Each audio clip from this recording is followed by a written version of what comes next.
What's up, homies? Today we're going to talk about developing your Jimi Hendrix timing.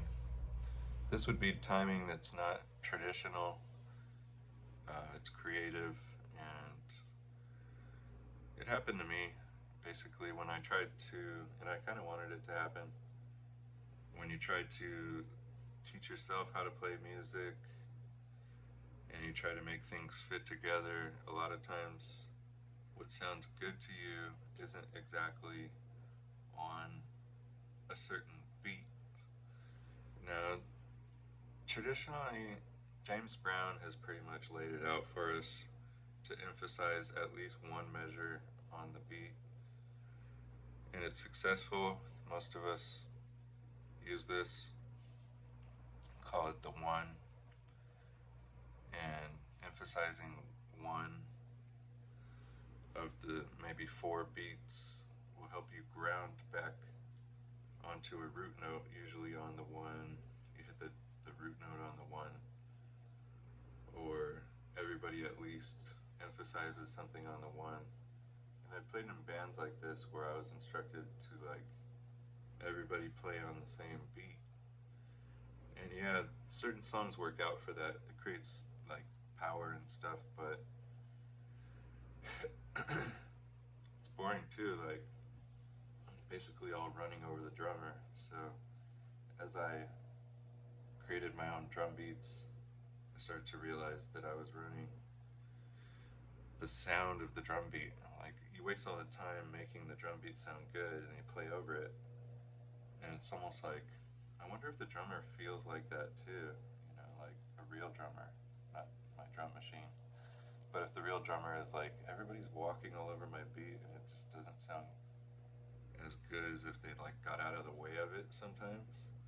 So let's talk about certain ways that I would say are important to getting out of the way of the drum beat. There'll be an emphasis somewhere, and it doesn't have to be on the one. The one doesn't have to be the very first beat. It could be a hat, it could be a cowbell, it could be something with a lot of high pitch. It could be anything. You could follow whatever you feel like.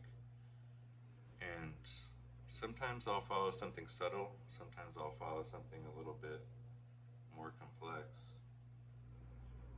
But basically, you have to keep coming back to something and repeating it over and over again in order for it to work. Or it could be very small, it could be at the very end of the beat.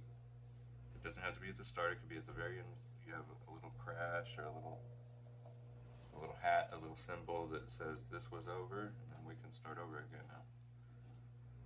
Or if there's a section of the drum beat that sounds like it's somewhat of a fill, even if it's just a very small section, and you keep getting out of the way of the fill, or letting part of the fill build up part of the beat by matching it, then you could start making it sound like you're working with the drums instead of going on the drums, on top of it. You don't have to do that. You could slow things down or you could speed things up because, you can play faster or slower, but it's still, the drum beat is going to be in its own place. You could change the whole tempo of the song to be faster or slower. It's up to you. The more busy you start to get, the higher risk.